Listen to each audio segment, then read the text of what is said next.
Your name is Armando Pérez-Cueto, and you are professor in food, nutrition, and culinary science, and also one of the chairs of the Arctic 6 Alliance that works towards sustainability in the Nordic region. You've long researched the relationship between food, food choice, food policies, nutrition, and sustainability, and you've been working on nudging and the role of fermentation and the move towards plant-based or plant-forward eating. And currently, you're combining this research to contribute to the transition towards a sustainable diet. Welcome. Thank you very much. It's an honor and a pleasure for me to be here. Thank you. It is well known in the scientific community among politicians, corporate actors, and also much of the public know this, that the dominant meat-heavy diet is one of the foremost drivers of global warming and soil exhaustion, as well as other problems. Even so, the transition towards a plant-forward global diet is slow, and in some countries we're seeing a move in the other direction, away from a plant-based diet. In your own experience, what are the most important barriers that stand in the way of a transition towards a sustainable plant-based diet?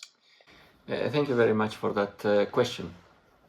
I think that maybe we need to speak of three kinds of barriers. The first barrier would be at the level of, and probably is one of the most important, individual lay beliefs about the sufficiency of plant-based diets. So people doubt that they would be sufficient, provide sufficient energy that will cover the micronutrients and macronutrient needs of people of different ages and groups and so on. So there is that, first of all, lots of lay beliefs that are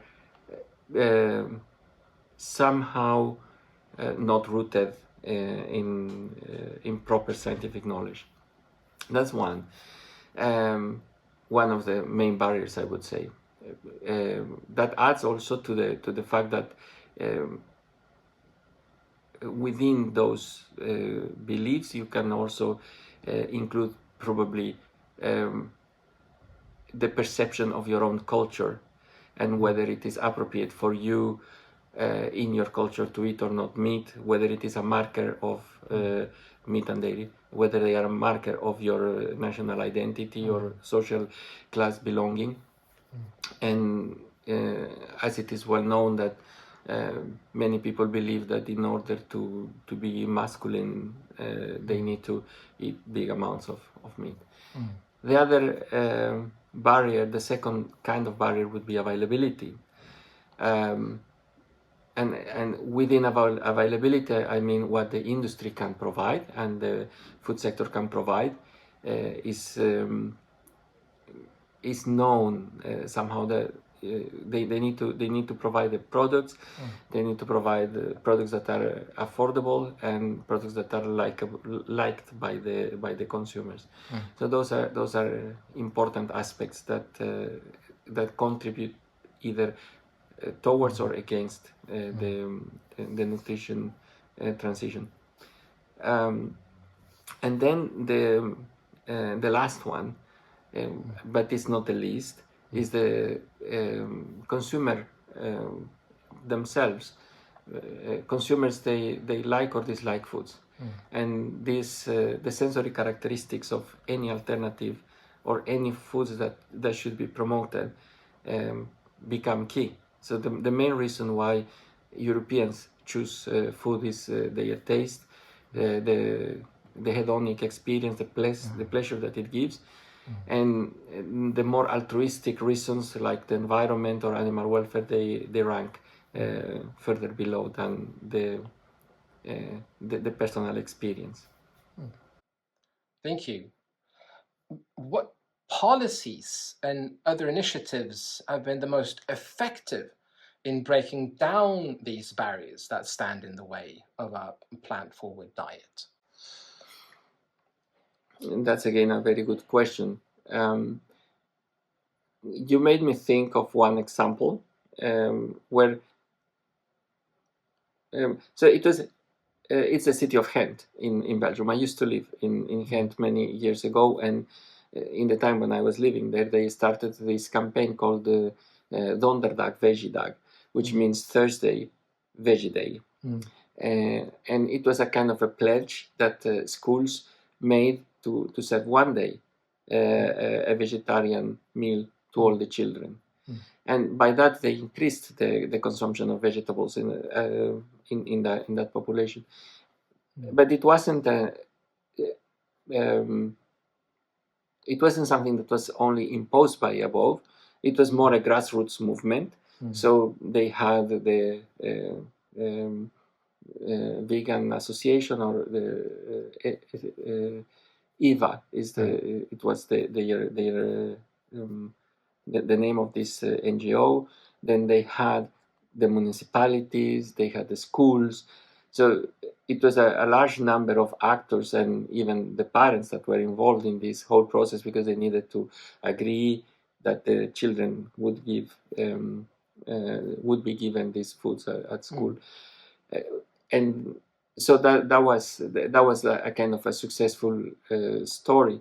And with that, I think that recommendations that have been issued all over the place, they have in common the fact that people, in order to live healthily and so on, they need to eat more foods of plant origin, more plant-based foods, or fruits and vegetables and pulses like beans and chickpeas and so on. And they need to eat more of the dry seeds like almonds and nuts and so on.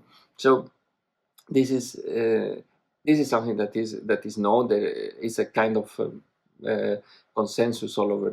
Nobody will deny that is a healthy diet. And that healthy diet is also sustainable at the same time, because those foods that I just mentioned are the ones that have the lowest carbon footprint in the whole scale. So I think that if people would follow willfully, and also supported by governments, and what is known today, the dietary recommendations, even the new Nordic recommendations, then you can see a change. In Denmark, for example, they had this, again, a private-public partnership to promote whole grain, and they increased whole grain, and it has been a success story. So yeah, I'm aware of interventions, but maybe what I would say the success of them is when they're not unilaterally imposed by someone, but they are more issued of a conversation with different actors. I think when I arrived to Sweden, there was this situation of a municipality here in the north that they made the default would be a plant-based meal, a school meal for all the children, but then it just wasn't received properly, neither by the parents nor the teachers, even the students, and it became a complex political situation that had to be withdrawn. So in that, I don't know the details, but that's what I see. So there were many actors that weren't particularly pleased. Yeah, I don't know if that more or less give you. Thank you. Yeah. One thing this kind of connects to the breaking down of barriers. You worked on the concept of nudging. So what is nudging, and what is its potential, and maybe also its limitations? Thank you. Yes, nudging is any aspect of choice architecture. So how you organize the way people make their choices in the market, in the supermarket, in the buffet, and so on. And it's you alter it in a way that you can direct the choice towards something that you like. But nudges should be very simple to implement.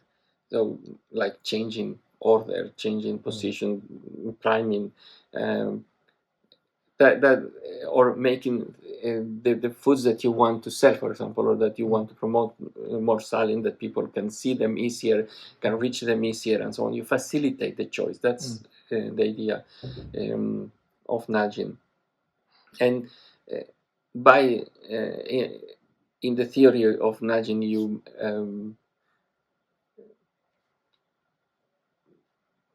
you ignite the different decision paths that people have, whether it's an automatic or a more recent path. When you need to be engaged in thinking, so you stop your automatic and you do the informed choice. That is one of the possibilities to stop the habitual purchase or the habitual serving and into, okay, maybe I need to think this. In other cases, is to use that habit to facilitate that move. For example, we had an experiment a couple of many years ago at this time, with a buffet. We wanted to promote students to eat the vegetables. So we used the automatic process of, first of all, we placed them at the beginning, and then the automatic process of picking up things. We separated different bowls of the salad. They put the plate, but when you were into the more energy dense foods, they didn't have that much of a space, so the energy intake was reduced significantly from control to intervention. So I think that is that's an example how you can do that. So nudging, I have to say, nudging had a hype for a long time. There are many behavioral scientists that are doing excellent job at the moment. I am a little bit cautious on overstating the power that nudging has. I would say nudging is necessary, but it's not sufficient to achieve this mainstream dietary shift that we need. After reading the IPCC report in 2022, when they say, well, small steps are not sufficient at this time, we need radical systemic changes, then I realized that part of the systemic change is the nudging, but the system, the whole production system, the whole consumption system needs to change if we are serious about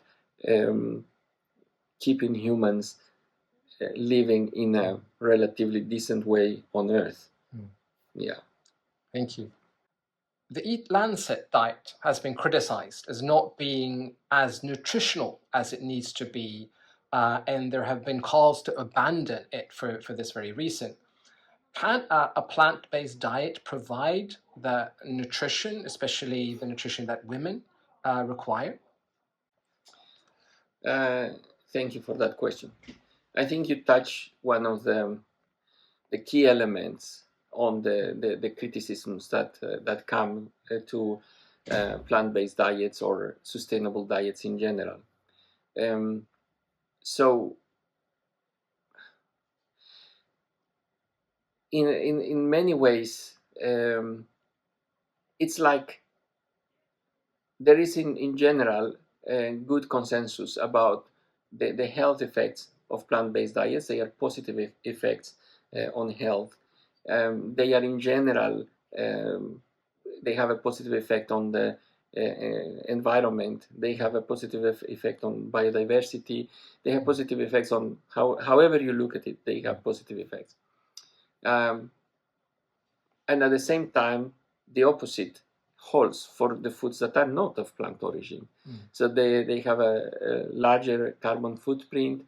They are associated to increased risk of developing chronic disease.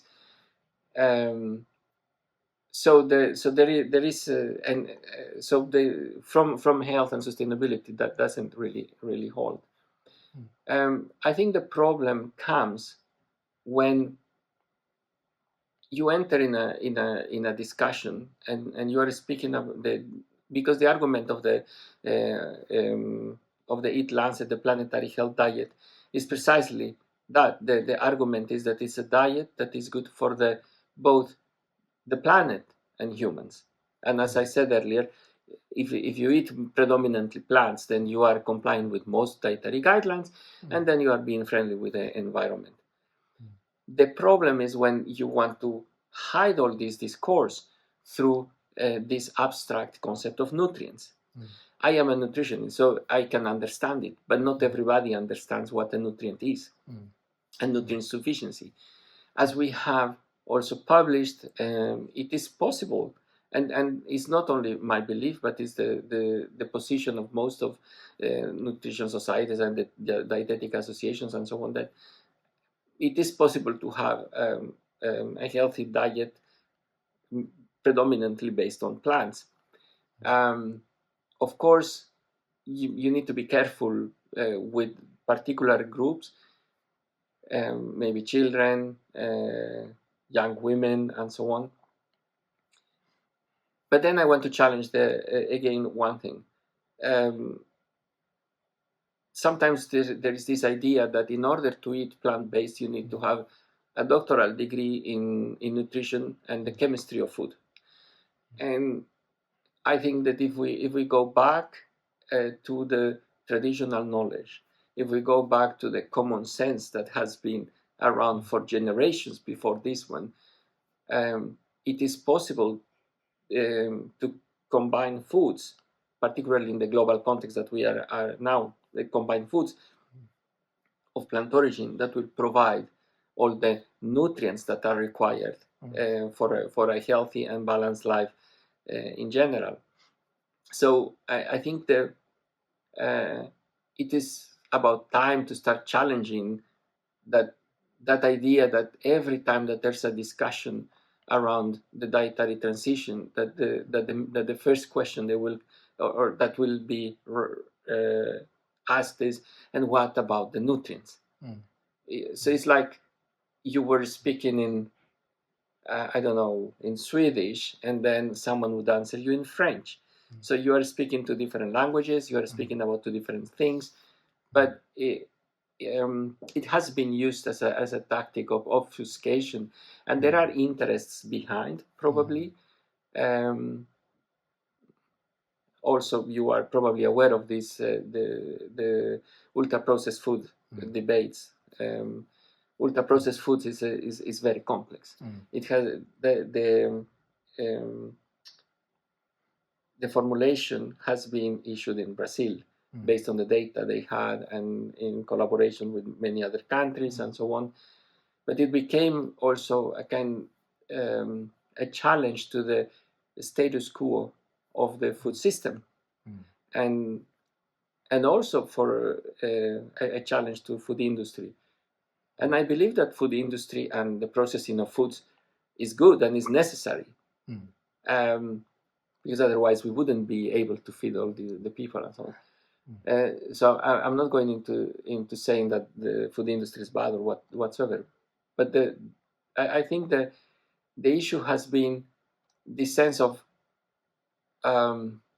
it challenged the way things are done, but it also challenged the narrative of the West about the supremacy of their industry, their foods, their processes, and so on. And sometimes it has been somehow implied in the discourses that you are probably aware online that, but it's them, the global South, they have a political agenda. Of course, they are people with a political ideology that scientists shouldn't receive money from private sector.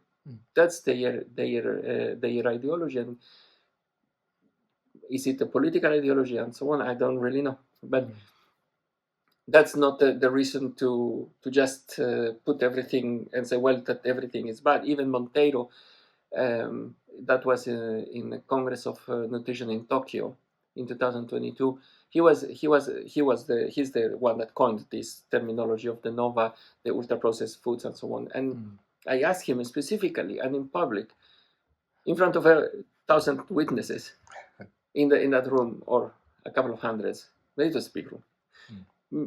I asked him whether the level of processing was a reason to discourage the consumption of foods, of plant-based foods, the ones that are being made now, and he clearly said that wasn't. So that the narrative of specific interests doesn't hold, according even to him who made the classification. Also, what happened here was that some researchers here in the north wanted to change and adapt this definition, but they just went into, we are going to make the new NOVA without any consultation, without any without inviting the global south, represented by Monteiro, into the discussion. So then it became again this kind of, we know better than thou. We are the ones that know better. We are the ones that can do this, and then it reflected this maybe colonialist perception that the West has towards the rest of the world, and so on. During the spring of 2025, we've seen a lot of important climate research projects being shut down, especially in the United States, but in other parts of the world as well. There's also a global trend where politicians are ignoring the need to transition towards more sustainable food and energy systems and towards a more just global social order. How can the science community that remains, and also the general public and maybe politicians, alter this trend and this dismantling of crucial climate research? That's a very deep question. Probably I don't have the best answer to that. Maybe I can have a couple of thoughts around that. As I said earlier, the objectives might be in conflict. Some, as we know, the term of the politician is rather short in terms of their mandate. So what they can do in short term, is limited. So that's something to give to them. On the other hand, politicians, they respond to their constituencies. So people have voted for them. So in principle, they represent a number of their constituencies. So that also raises the question: what is happening at the level of the population? When it comes to scientists in particular, my perception is that scientists, they should be able to speak and use the freedom of speech in order to ask the questions and to enter in the societal debates with at least ask the questions or keep telling the truth. So the scientists, when you get a paper or you get a result, then publish what the result said and make them known. That's the only thing we can provide is evidence in order to support a policy. And of course, that would be in the ideal case where policymakers would be willing to follow the current evidence. So yeah, it's a bit it's complex. I don't have. I think that's my take. We need to keep providing evidence. In some places, academics are privileged today that they still have freedom of speech. So academics and normal people in the countries where there is freedom of expression, they should keep speaking about the issues of global warming, the dietary shift, of course, about justice, about peace, about all the things that humanity wants for a livable planet in the future. So silence is not gonna help. Thank you. Are you hopeful for the future? Do you think it will be possible to transition to a sustainable society? That's again a deep question, because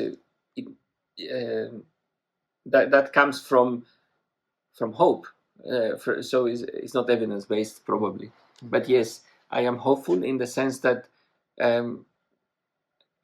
I believe that we have the means and the knowledge to generate a societal shift if we all act together. So we need to invite more people to join this kind of movement in Sweden, in Europe, in the rest of the world, towards a more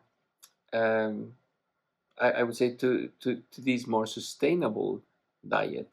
We need to invite many more to join, and also help them realize that their individual actions actually count.